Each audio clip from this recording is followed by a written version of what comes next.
একটা বিস্কুটেই কিন্তু দুই রকমের স্বাদ পাবেন। দুই ধরনের ফ্লেভারে মজার এই বিস্কুটটি কিন্তু দেখতে যতটা সুন্দর, খেতেও কিন্তু ভীষণ মজার। দেখলে মনে হবে যে খাওয়ার দরকার নেই, এগুলোকে সাজিয়েই রাখি।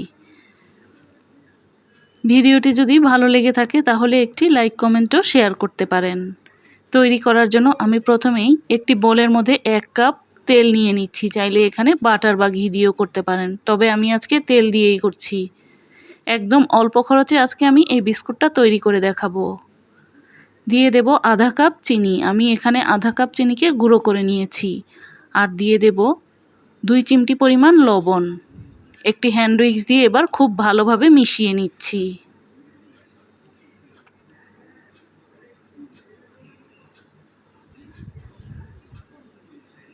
একটু সময় নিয়ে সুন্দরভাবে মিশিয়ে নিতে হবে।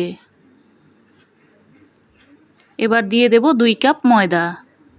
চাইলে এখানে আটা দিয়েও তৈরি করতে পারেন। দিয়ে দেব 1 চা চামচ বেকিং পাউডার, 2 চিমটির মতো বেকিং সোডা। আপনারা আপনাদের পরিমাপ অনুযায়ী আটা বা ময়দাটা নিয়ে নেবেন, সেই ক্ষেত্রে কিন্তু পরিমাপগুলো একটু বাড়িয়ে বা কমিয়ে নিতে পারেন। এবার নাড়াচাড়া দিয়ে মিশিয়ে একটা ডো তৈরি করে নেব। ও আরেকটা জিনিস কিন্তু দেওয়ার আছে, গুঁড়া দুধ। আমি এখানে 4 টেবিল চামচ গুঁড়া দুধ দিয়েছি। গুঁড়া দুধটা দিলে কিন্তু এর স্বাদটাই পাল্টে যাবে। অবশ্যই এখানে গুঁড়া দুধটা দেওয়ার চেষ্টা করবেন। গুঁড়া দুধটা দেওয়ার পর মিশিয়ে নিয়ে আমি এইরকম একটা ডো তৈরি করে নিয়েছি। এবার এই ডোটাকে আমি 2 ভাগে ভাগ করে নেব। এখান থেকে অর্ধেকটা পরিমাণ নিয়ে একটি বাটির মধ্যে তুলে রাখছি। আর বাকি অর্ধেকটাতে আমি দিয়ে দেব 2 টেবিল চামচ কোকো পাউডার।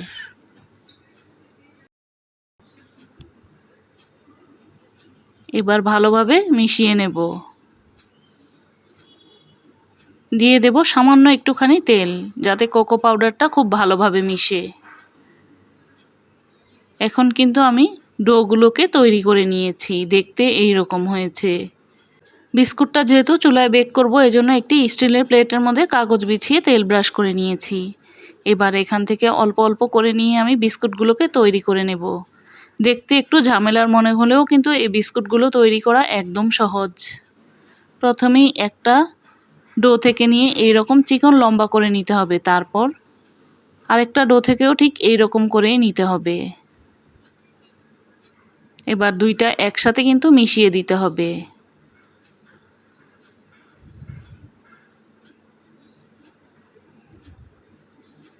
তৈরি হয়ে গেলে কিন্তু পাতার মতো ডিজাইন। 2 সাইডটা একটু চেপে চেপে দিলেই পাতার মতো হয়ে যাবে। এবার পাতার মধ্যে যেই রকম থাকে এই রকম ছুরি দিয়ে আমি কেটে কেটে দিচ্ছি। দেখে নিশ্চয়ই বুঝতে পারছেন কিভাবে দিচ্ছি। আর একটু সুন্দর দেখানোর জন্য আমি উপরে কিছুটা চিনি এই রকম করে দিয়ে দিয়েছি। আমি আরও একটি তৈরি করে দেখাচ্ছি। আমার এখানে 2 কাপ ময়দা থেকে কিন্তু 20টি বিস্কুট হয়েছে। আপনারা চাইলে পরিমাপে কম বা বেশি করে নিতে পারেন। আমি বিস্কুটগুলোকে খুব বেশি ছোটও করিনি, খুব বেশি বড়ও করিনি, মাঝারি সাইজের রেখেছি। আমি আরও একটি বিস্কুট তৈরি করে দেখাচ্ছি। একদম সহজভাবে আজকের এই বিস্কুটগুলো তৈরি করে দেখালাম। চায়ের সাথে খেতে তো ভীষণ ভালো লাগে। এভাবে তৈরি করে কিন্তু প্রায় 1 মাসের মতো কৌটায় ভরে সংরক্ষণ করতে পারবেন। এবার যে পাতিলে আমি বিস্কুটটা বেক করব, সেই পাতিলে একটি স্ট্যান্ড বসিয়ে পাতিলটাকে আমি 10 মিনিট গরম করে নিয়েছি। এবার বিস্কুটের প্লেটটাকে বসিয়ে দেব। ঢাকনা দিয়ে ঢেকে এবার 25 মিনিট বেক করে নেব। চুলার আঁচটা কিন্তু মাঝারি লো হিটে করে বেক করে নিতে হবে। খুব বেশি বাড়িয়ে দিলে পুড়ে যাবে, দেখতেও সুন্দর হবে না। 25 মিনিট পর দেখতে এই রকম হয়েছে। বিস্কুটগুলো ঠান্ডা হবার পর তারপর আমি প্লেটের মধ্যে সাজিয়ে দেখাচ্ছি। আমি এখান থেকে কয়েকটা বিস্কুট নিয়েছি, তারপর প্লেটে সাজিয়ে পরিবেশন করে দেখাচ্ছি।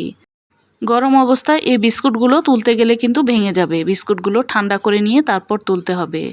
মুখে দেওয়ার সাথে সাথে মিলিয়ে যাবে। আজকের মতো এখানেই বিদায় নিচ্ছি।